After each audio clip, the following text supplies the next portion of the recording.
I want to be known as a great, and look, I'm already.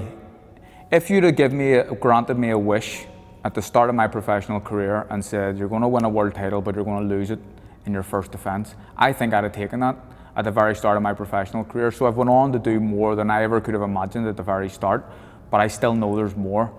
2-weight world champion. I know I can become a 3-weight world champion. My next fight is against Jamel Herring for the chance to become a 3-weight world champion. One of the only British fighters to ever have done it. The only Irish fighter to have ever done it. I think that if you look at the Brits that have done it before, I think I probably rank as number 2 in terms of who has become 3-weight world champions. It's a chance for me to become a great. It's a chance for me to potentially put myself into the Hall of Fame, and that's why I'm doing it. You know, I know my kids are proud of me and they will be proud of me when they grow up, but I imagine what it would be like. You know, I'm very proud of my dad. Me and my dad are best mates, and I love him dearly, but imagine my dad had been a 3-weight world champion. How proud I would have been of that. So a lot of the reason is for my kids. I want them to talk about me. I want the people of Belfast and the people of Northern Ireland to remember me fondly. And this is part of the reasons why I do it. I think people who know boxing know how much you've achieved already, and I totally get what you're saying. Like with the likes of Joe Calzaghe and other great British fighters that have Carl Froch, they've gone on to achieve stuff which is just that extra level. And you're speaking about legacy, really. And is that something that's massively... Legacy is so important to me, and I want people to... I don't want to be, you know, a flash in the pan type where people stop or forget about me after a couple of years. I want to go to pubs in 30 years' time in Belfast and someone buy me a pint and say, I was at that fight, I remember that fight in New York you had with Leo Santa Cruz, or I was there when you beat Jamel Herring to become a 3-weight world champion. I want people to remember me like that. Not just to buy me a pint, but just to remember me in them sort of terms, and that's what I'm aiming for, that's what I'm striving for, and I'm very, very, very proud of the support I get. Never imagined that I would have had the support that I have at this point, but I just want to keep pushing. I want to do it for them, I want to do it for myself, I want to do it for my family. There's so many motivational factors for me, and that's why I'm doing it. Sometimes in your career you've gone into a situation of a fight as a bit of an underdog. Thinking the first Leo Santa Cruz fight, obviously going to somebody else as well. He's not American, but he fights over in America. And Scott Quigg, pay-per-view, but fighting on a Matchroom show, not being a home fighter. Do you enjoy being an underdog? There's no pressure when you're an underdog. People, you know, all the pressure's on the favourite because he's expected to win. I don't mind being an underdog, if I'm being honest. I think the most pressurised situations you are in as a fighter is when people expect you to win. The most pressurised situation for me was when I fought for my first world title against Kiko Martinez in Belfast in a purpose-built arena.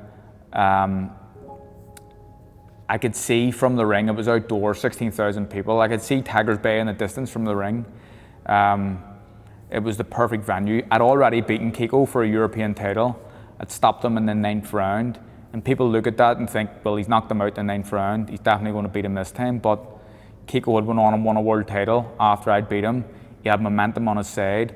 The fight that I stopped him, it was a brutal fight up until I did stop him. So I knew all these things, but people just expected me to win. The pressure on me and the pressure on my shoulders in that fight was absolutely huge. But I had to be switched on, and I think that was probably one of my best performances, and a forgotten performance really. How controlled it was under them circumstances, and under that, the amount of pressure that was piled on my shoulders was ridiculous. How do you deal with the pressure? Because boxing is one of them careers where one fight can, you know, massive setback or it can be over. So how do you deal with that pressure? People deal with it differently. People say, you hear this old saying, you know, pressure is just for tires, or pump tires up. But pressure can be used as a tool and a motivational factor, and I use it as a motivational factor. And some people will drown under that pressure. the weight of the pressure and the weight of expectations, but I feel like I like to rise to the occasion.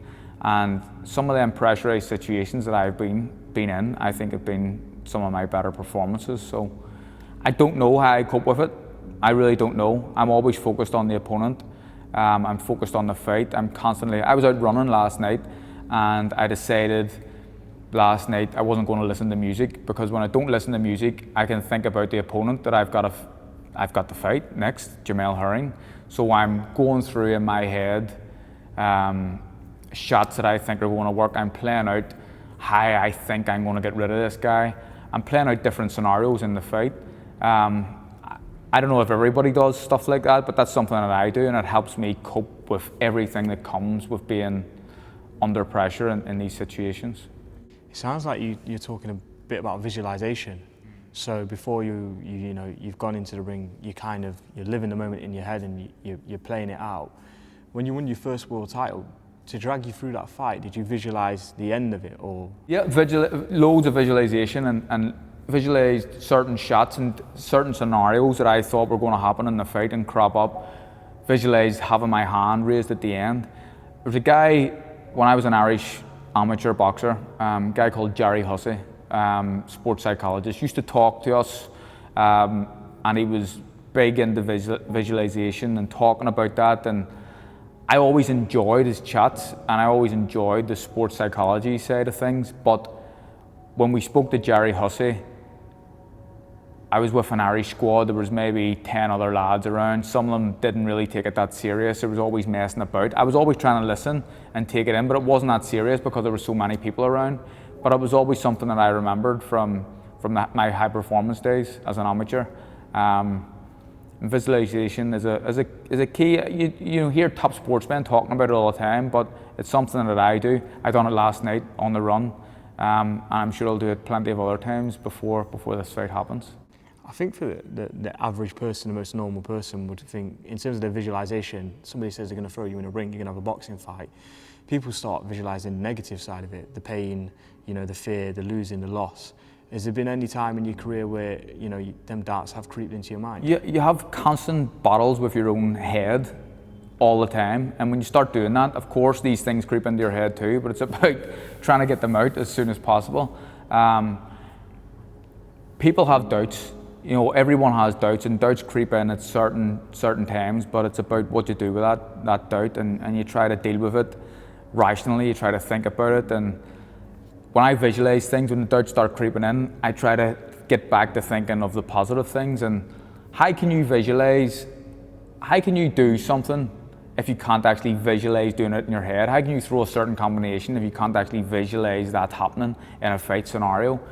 And these are just things that I've done and picked up over the years, and I continue to do it, and I will continue to do it for as long as I'm a boxer.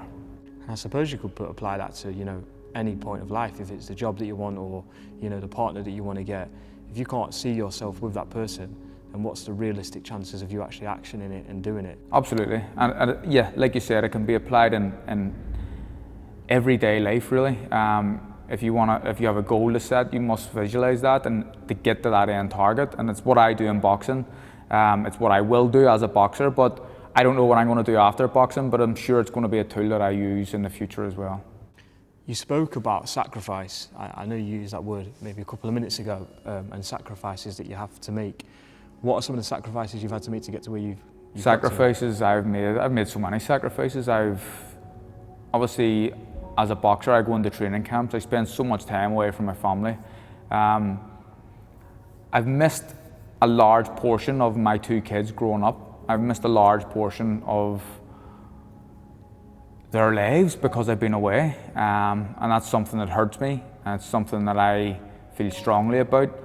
But these sacrifices, and that sacrifice in particular, it's something that I do to better their life. It's not just for me, it's for us all, it's for my family, and I do that because I would like to have a comfortable life.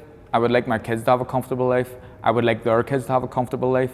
And these sacrifices that I'm making now go part of the way to potentially making that happen. So, I've missed things that have hurt me, and I shouldn't have done it as well. I realized I should have been at home at times where For example, my wife had family members who passed away, and I wasn't at home for their funerals because I was training.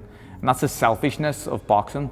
Realising that now, I understand that there's a fine line. I should have been home, and it's something that hurts me to this day that I wasn't home to be with her for these moments in her life. But that was the selfishness of it, and that was, you hear sportsmen talking about being selfish all the time to get to the very top. My whole attitude has changed a wee bit, and my whole outlook has changed a bit the last few years since I've teamed up with Jamie Moore and Nigel Travis. But at that time I was extremely selfish. I don't think I needed to be that selfish. Obviously top sportsmen need to be selfish to get to the top, but there's a line, and I crossed that line, and it's something I've apologized to my wife many times about this. It's something that still plays on my mind, but things like that I've done. I've done it for whatever reason. I think that obviously we're speaking about sacrifices, and one of the massive motivating factors for your sacrifice is to provide for your family and your family's family. But I think you're right, there is a balance, but when you're trying to reach the top of your field, you feel like you have to give 100 all the time, and it's hard to give 100 in all areas of your life. Yeah, no, absolutely. I just feel like I feel like I should have made different decisions at that time. Talking about that funeral in particular, 2 funerals actually. I feel like I should have made the decision. I was in camp, I was in London. I should have made my own decision, went home for a day, came back into camp. There would have been no harm me doing that. It wouldn't have affected my performance. It wouldn't have affected anything going into the fight for me to have one day off. I could have made it up somewhere else. But these are decisions I made at that time, and I'm still not happy about it, but I done that.